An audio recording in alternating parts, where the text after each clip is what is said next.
नमस्कार. आज 2 मे. वैकुंठवासी नारायण शेठ चिद्रावार यांचा आज स्मृतिदिन आहे. नारायण शेठ चिद्रावार आणि चिद्रावार परिवार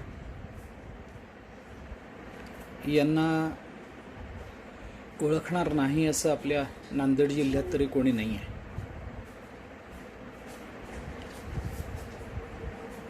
राजकीय, सामाजिक, शैक्षणिक क्षेत्रामध्ये आणि एकूणच देगलूर नगरीच्या विकासासाठी त्यांचं योगदान हे फार मोलाचं आणि सर्वमान्य अशा स्वरूपाचं आहे.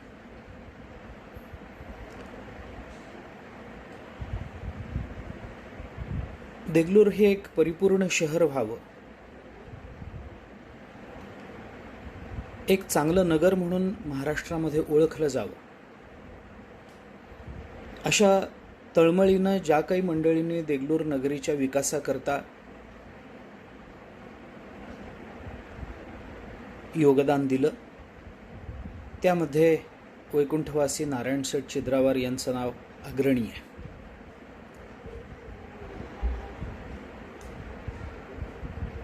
अनेक संस्था, अनेक संघटना त्यांनी सुरू केल्या, चांगल्या पद्धतीनं त्या सांभाळल्या आणि एका विशिष्ट वेळेला आपल्या पुढच्या पिढीच्या आणि सक्षम व्यक्तीच्या ताब्यामध्ये त्या संस्था देऊन अत्यंत निस्पृहपणे ते त्यामधून बाजूलाही झाले. आज देगलूर नगरीची म्हणून जी काही वैशिष्ट्ये सांगितली जातात त्यांची ओळख होण्याकरता नारायण शेठ चिद्रावार यांचं जीवन व्यतीत झालेलं आहे, खर्च झालेला आहे. त्यांचा सर्वच परिवार तशा अर्थाने समाज कल्याणाकरता म्हणून प्रवृत्त राहिलेला आहे, अजूनही राहतो आहे. नांदेड शहरामध्ये आपल्याला कदाचित ही कल्पनाही असेल, नांदेड शहरामध्ये आज त्यांचे चिरंजीव डॉक्टर रवींद्र चिद्रावार यांचं नाव एका वेगळ्या आदराने घेतलं जातं.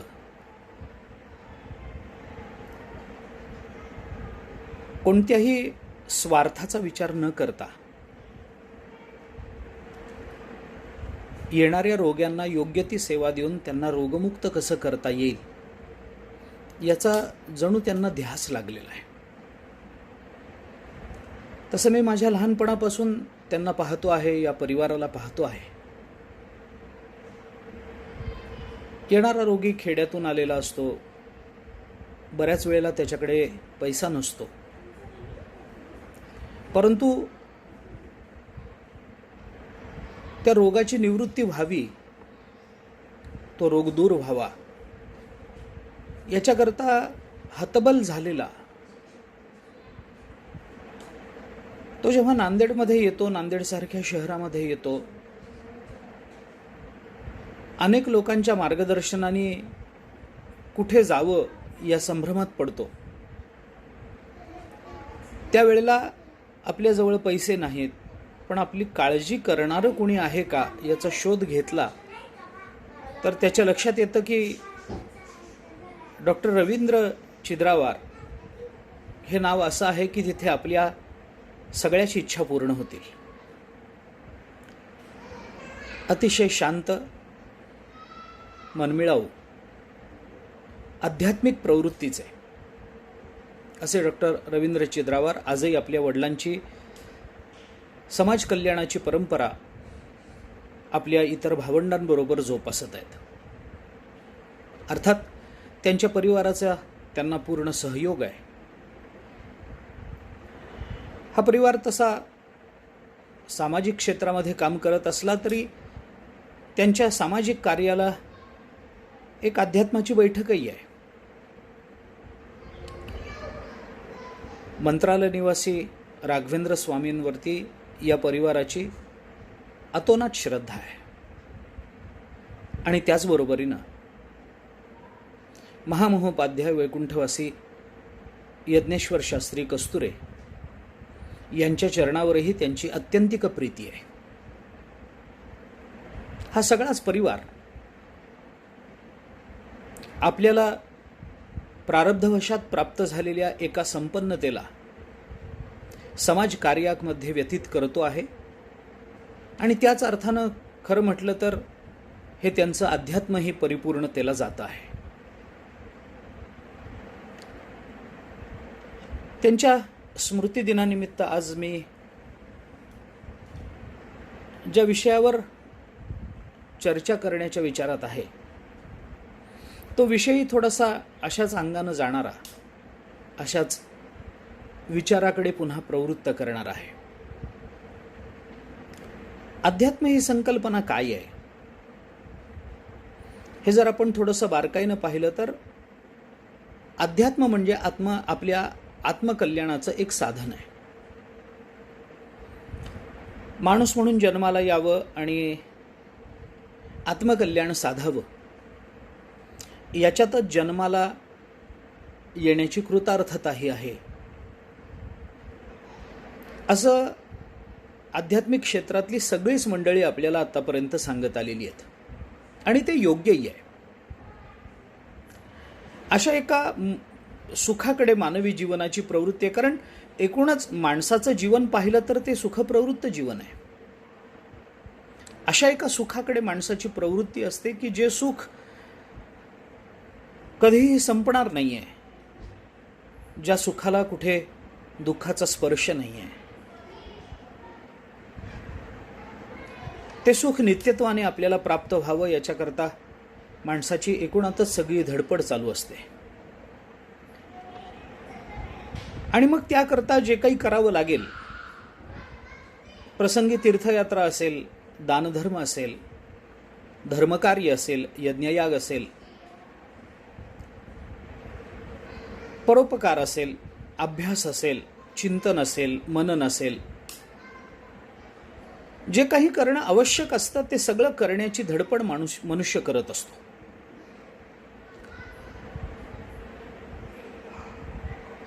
आणि मग कधी सद्गुरु कृपेनं, भगवत कृपेनं पूर्व प्रारब्ध अनुकूल असेल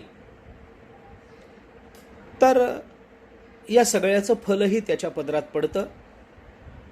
आणि अशा एका आनंदाच्या भूमिकेवर तो आरूढ होतो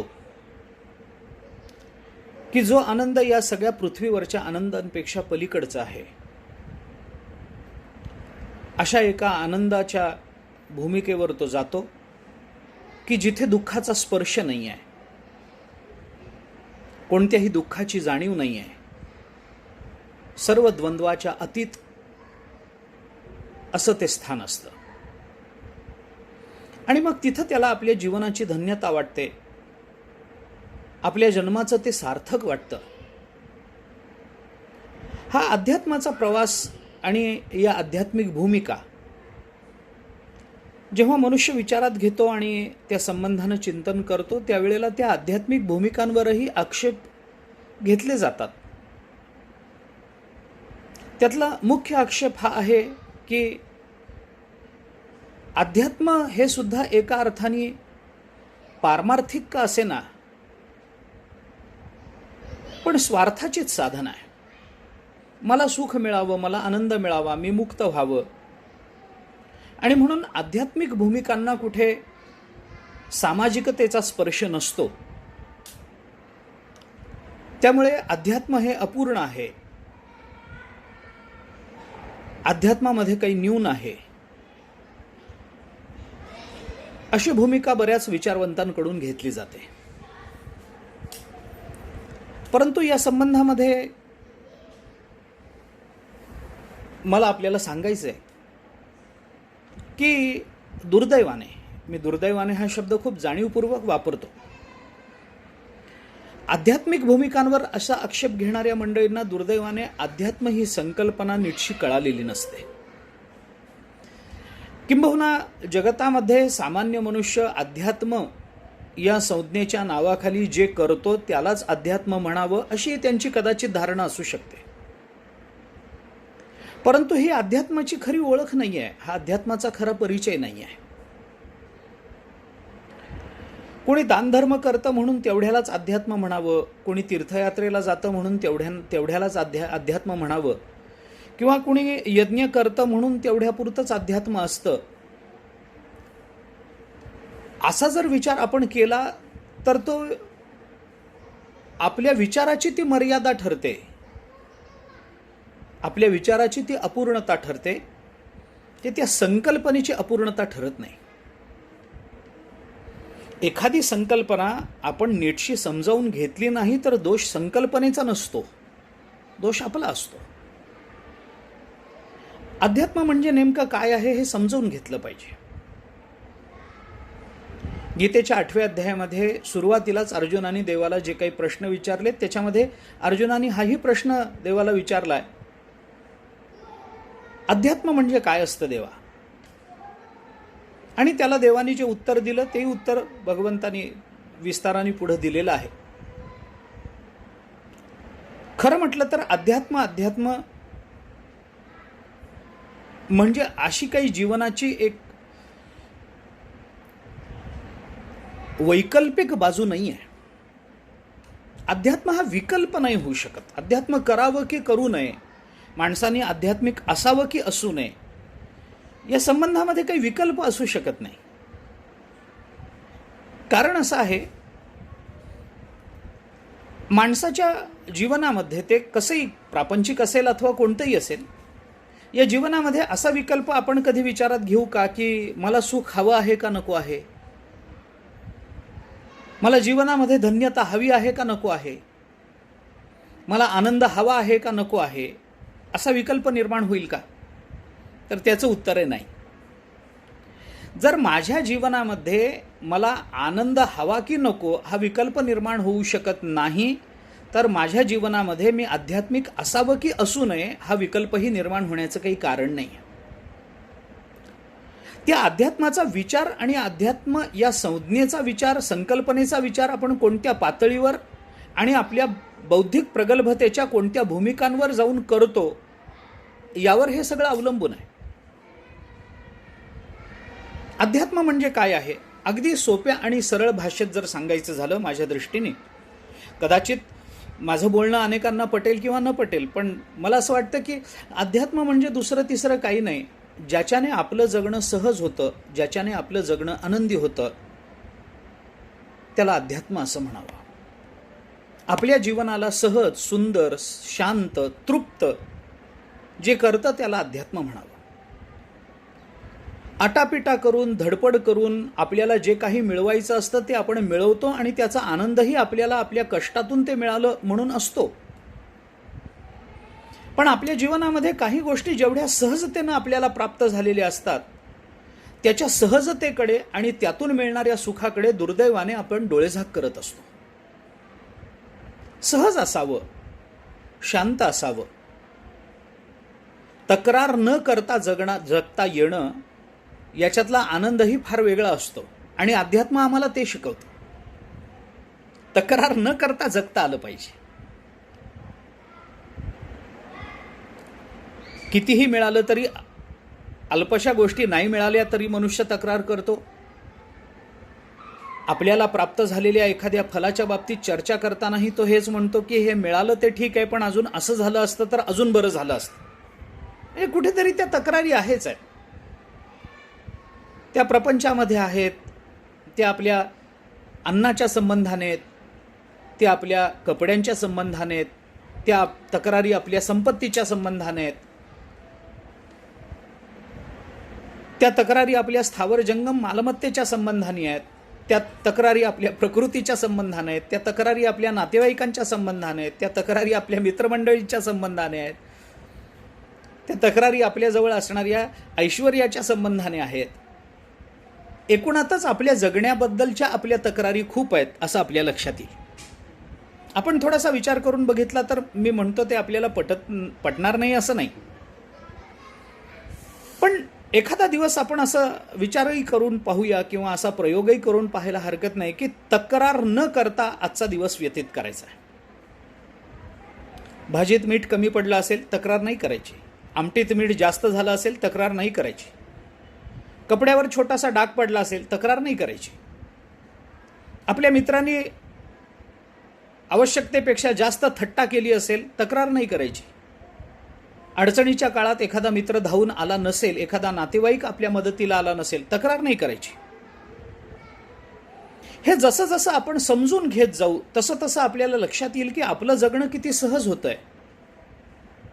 ज्ञानेश्वर महाराजांनी दृष्टांत दिलाय.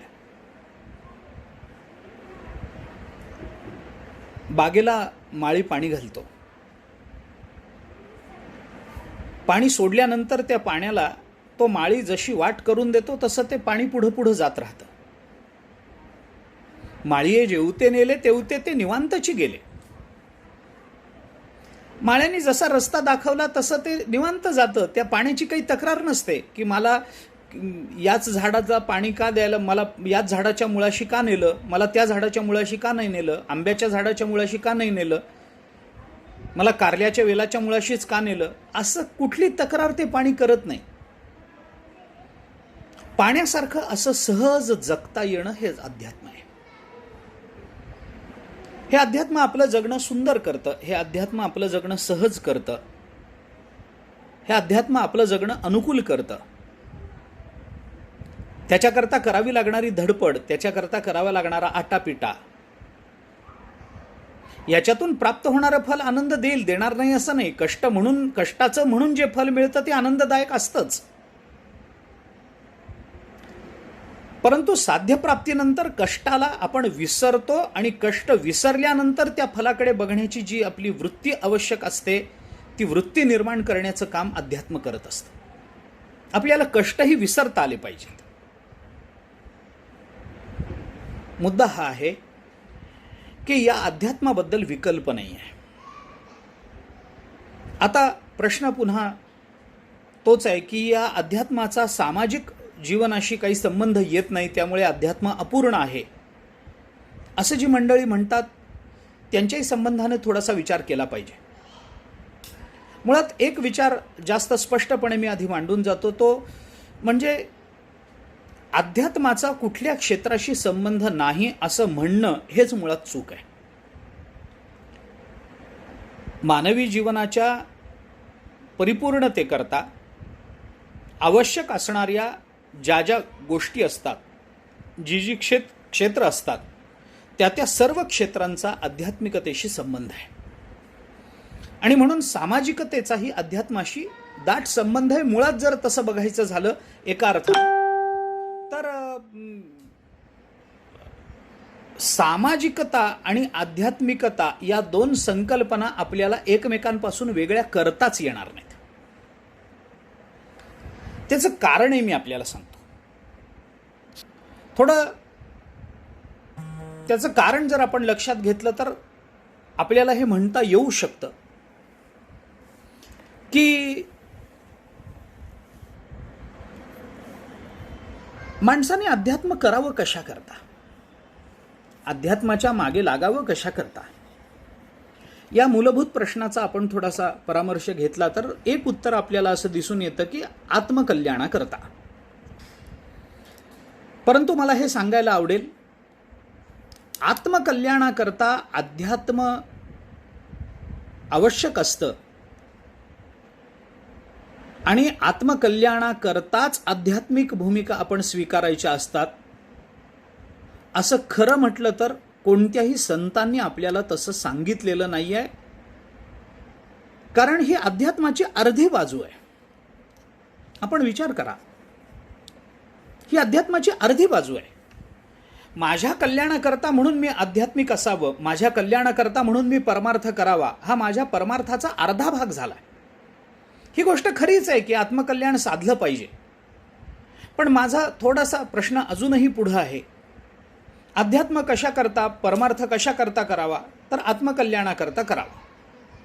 आता माझा थोडासा पुढचा प्रश्न असा आहे की माणसाने आत्मकल्याण कशा करता साधावं. तर तर याच्या उत्तराकरता मात्र आपल्याला थोडंसं अंतर्मुख व्हावं लागेल, विचारमग्न व्हावं लागेल.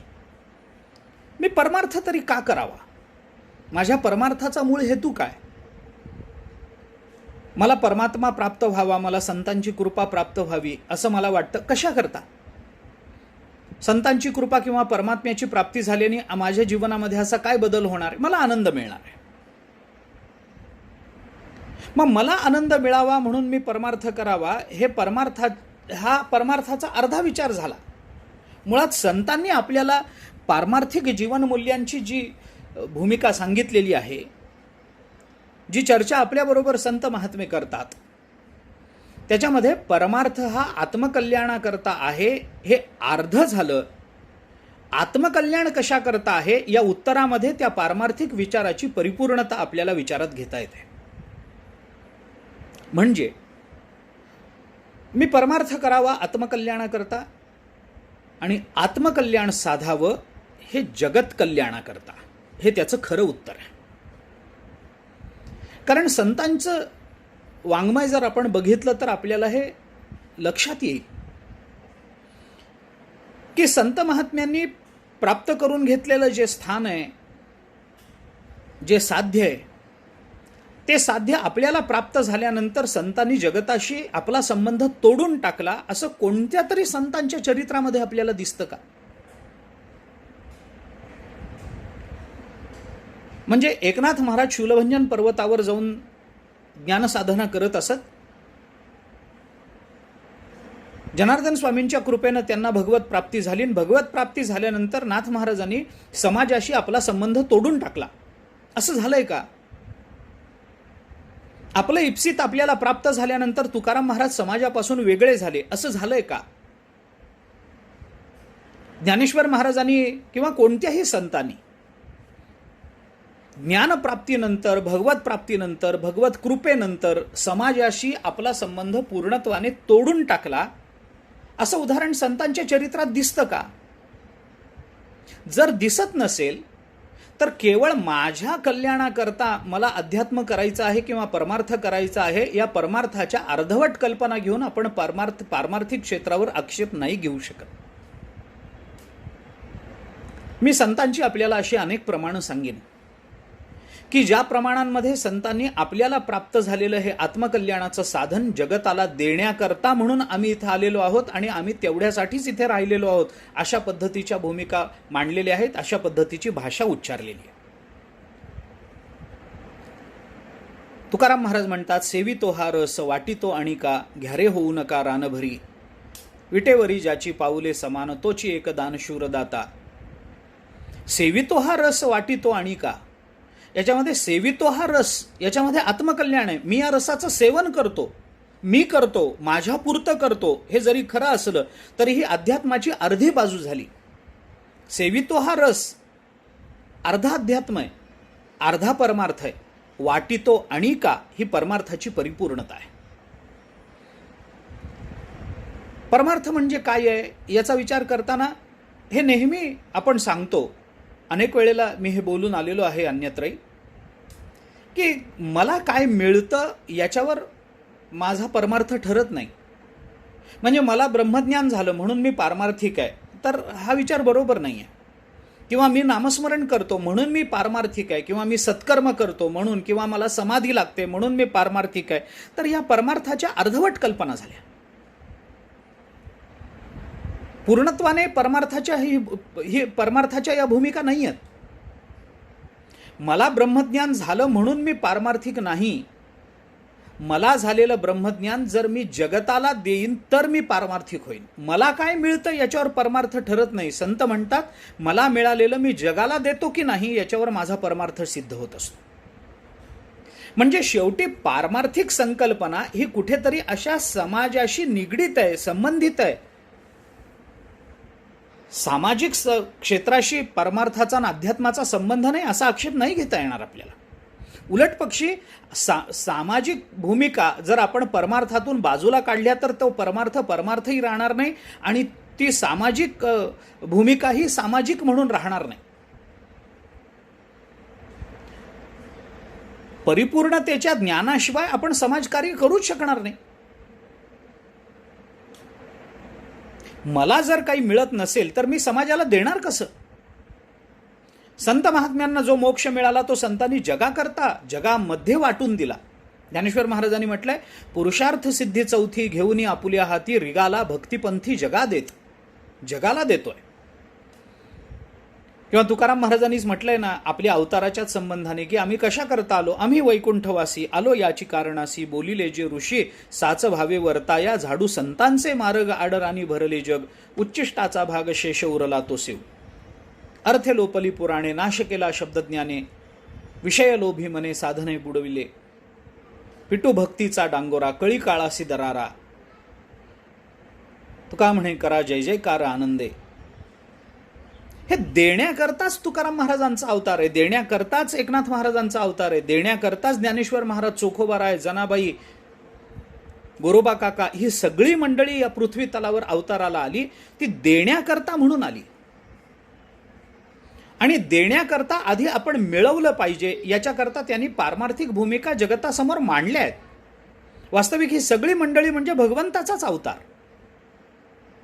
पण तरी सुद्धा ते साधन प्रवृत्त झाल्यासारखे दिसतात. त्यांनी साधना केली असं आम्हाला वाटतं. तर ती त्यांनी साधना केली असं म्हणण्याच्या ऐवजी साधना कशी करावी हे आम्हाला शिकवण्याकरता त्यांनी साधना करून दाखवली. आपल्या जीवनातलं ध्येय हे केवळ आपल्या वैयक्तिक सुखाकरता नसतं, तर आपल्या जीवनामध्ये अशा ध्येयाप्रत आपण जायचं असतं की ते ध्येय प्राप्त झाल्यानंतर त्या ध्येयाच्या माध्यमातून आपल्याला जगताचं कल्याण करण्याची पात्रता यावी लागते. आणि जर आमचा परमार्थ, जर आमची साधनं आम्हाला तशा पद्धतीचा विचार देत नसतील तर आम्हाला आमचा परमार्थ तपासून बघितला पाहिजे. आम्हाला आमचं अध्यात्म तपासून बघितलं पाहिजे. ज्ञानेश्वर महाराजांनी याच्यावर प्रकाश टाकताना अतिशय स्वच्छ स्पष्ट शब्दामध्ये याचे निर्देश केले. ते असं म्हणतात भगवंताच्या मुखातून, प्राणिया कामी भरू देहाची वरी आदरू, म्हणून पडिला विसरू आत्मबोधाचा. मनुष्य आपल्या व्यक्तिगत कामतृप्ततेमध्ये अडकून पडतो तर त्याला कुठे ना कुठेतरी आत्मबोधाचा विसर पडणार आहे. आपण ज्या कारणाकरता जन्माला आलो त्याचा विसर पडणार आहे. कामामध्ये मनुष्य अडकला, क्रोधामध्ये मनुष्य अडकला, विकारांमध्ये मनुष्य अडकला, आपल्या जीवनाचे हेतू तो विसरणारच आहे. पण आपल्या जीवनाच्या ध्येयाला अखंड डोळ्यासमोर ठेवून संतांनी सांगितलेल्या मार्गावरून जर मनुष्य जात राहील तर कुठे ना कुठेतरी त्याला आत्मकल्याणाची प्राप्ती होईल. आणि मग अशा माणसाने आत्मकल्याण साधून काय करायचं असतं हे सांगताना त्याचा पुढचाही टप्पा ज्ञानेश्वर महाराज बोलून दाखवतात. देखे प्राप्तार्थ जाहले, जे निष्कामता पावले, तया कर्तव्य असे उरले लोकालागी. तया कर्तव्य लोकालागी उरले असे. झालं, त्याने आत्मकल्याण साधून घेतलं म्हटल्यानंतर आता त्याला कशाचीच गरज नाही आहे. आता त्याला लोकांकडे जायचं नाही आहे, आता त्याला कशाची अपेक्षा नाही आहे, चांगल्या कपड्याची अपेक्षा नाही आहे, संपत्तीची अपेक्षा नाही आहे. तो आत्मानंदामध्ये मग्न आहे. मग त्यांनी काय करावं? कुठेतरी हिमालयाच्या कपारीमध्ये बसावं आणि आत्ममग्न होऊन जावं. आपल्याच आनंदामध्ये स्वतःलाही विसरून जावं, जगतालाही विसरून जावं. हे त्यांनी करावं का? हे त्यांनी करू नये. मग त्यांनी काय करावं? ज्ञानेश्वर महाराज म्हणतात, तया कर्तव्य असे उरले लोकालागी. आपल्याला जो आनंद प्राप्त झालेला आहे तो आनंद जगताला वाटणं हे त्याचं कर्तव्य ठरतं तेव्हा. आणि त्या कर्तव्यातून त्यांनी पुढे गेलं पाहिजे. ते कर्तव्य पूर्ण करण्याकरता त्यांनी जिथं जिथं अज्ञान दिसतं तिथं तिथं ज्ञानाचं वाटप केलं पाहिजे. तिथं ते दुःख दिसतं त्या दुःखाच्या निवृत्तीकरता साधना सांगितली पाहिजे. त्या दुःख निवृत्तीकरता त्यांनी प्रयत्नशील राहिलं पाहिजे. अध्यात्माचं हे स्वरूप आहे. कोणत्याही आध्यात्मिक साधना करणाऱ्या साधकाला त्याचं अध्यात्म साध्य प्राप्तीनंतर आत्ममग्न करत असेल तर त्याचा परमार्थ अर्धा झाला असं समजावं. साध्य प्राप्तीनंतर तो जर जगत कल्याणाकरता झटत असेल तर त्याचा परमार्थ पूर्णतेला गेला. या जगाला आनंदी करण्याकरता संत अवताराला आले. आणि म्हणून अध्यात्माचा सामाजिकतेशी काही संबंध नाही, अध्यात्मामध्ये सामाजिक समरसता येत नाही, असं जर कोणी म्हणत असेल तर तो निव्वळ गैरसमज आहे. एवढ्याकरता मी हा विषय आपल्यासमोर मांडला की एका अर्थानं आध्यात्मिक वाटणारं हे चिद्रावार कुटुंब, पण त्यांच्या कष्टातून, त्यांच्या अध्यात्मातून त्यांना प्राप्त झालेल्या ज्या ज्या भूमिका आहेत, त्यांना प्राप्त झालेली जी अनुकूलता आहे, जी संपन्नता आहे, ती संपन्नता जगताच्या कल्याणाकरता, समाजाकरता खर्च करणं हा यांचा स्वभाव आहे. आणि हा स्वभाव वैकुंठवासी नारायण शेठ चिद्रावार यांच्या ठिकाणी अगदी प्रकर्षानं आपल्याला पाहता आला आहे. आणि अद्यापही अजूनही त्यांच्या सर्वच कुटुंबियांकडून, सर्वच चिरंजीवांकडून, बंधूंकडून, सर्वच कुटुंबाकडून अशा पद्धतीची या भूमिका अजूनही जागवल्या जातात. त्यांचं अध्यात्म हे सुदैवाने समाज कल्याणाकरता प्रवृत्त झालेलं आहे. आणि म्हणून त्यांच्या स्मृती दिनाच्या निमित्तानं आज मुद्दाम या विषयाला थोडासा मी स्पर्श केला. ते म्हटलं तर आध्यात्मिक होते. त्यांचं अध्यात्म कदाचित असं बाहेर दानधर्म करण्यामध्ये, किंवा आपण ज्याला तीर्थयात्रा करण्यामध्ये, किंवा ज्याला आपण लौकिक अर्थानं देवदेव करण्यामध्ये दिसलं जरी नसलं तरीसुद्धा त्यांनी शैक्षणिक संस्था उभ्या केल्या आहेत, त्यांनी सामाजिक संस्था उभ्या केल्या आहेत की ज्यामुळं समाजातल्या अत्यंत गरीब अशा घटकालासुद्धा घर मिळावं, त्यालासुद्धा हाताला काम मिळावं, आपल्या कष्टातून 4 पैसे कमावल्याचं समाधान त्याच्या पदरात पडावं, आणि अंततोगत्वा त्याला ज्या आनंदाची प्राप्ती होईल तो आनंद जगताला देण्याकरता, समाजाला देण्याकरता त्यांनी कटिबद्ध व्हावं. याच्याकरता त्यांनी केलेले प्रयत्न ही जशी देशसेवा म्हणून आपल्याला विचारात घ्यावी लागते, तसंच मला वाटतं की ती देशसेवा हीच देवसेवासुद्धा म्हणून विचारात घेतली पाहिजे. आणि म्हणून या चिद्रावार कुटुंबियांना मी त्या अर्थाने धन्यवाद देतो. विशेषतः डॉक्टर रवींद्र चिद्रावार यांना पुन्हा पुन्हा धन्यवाद देतो की त्यांचं अध्यात्म हे खऱ्या अर्थाने सामाजिक अशा कार्याकडे प्रवृत्त झालेलं आहे. त्यांचे आध्यात्मिक दृष्टिकोन हे खऱ्या अर्थाने समाज कल्याणासाठी म्हणून आपल्यासमोर येत आहेत. आणि त्या दृष्टीने त्यांनाही पुन्हा एकदा धन्यवाद देतो. आणि आज आपल्या सर्वांबरोबर हा संवाद त्यांच्या वैकुंठवासी नारायण शेठ चिद्रावार यांच्या स्मृती दिनाच्या निमित्तानं करता आला. आपल्या सर्वांनाही अंतःकरणपूर्वक धन्यवाद देतो. नमस्कार.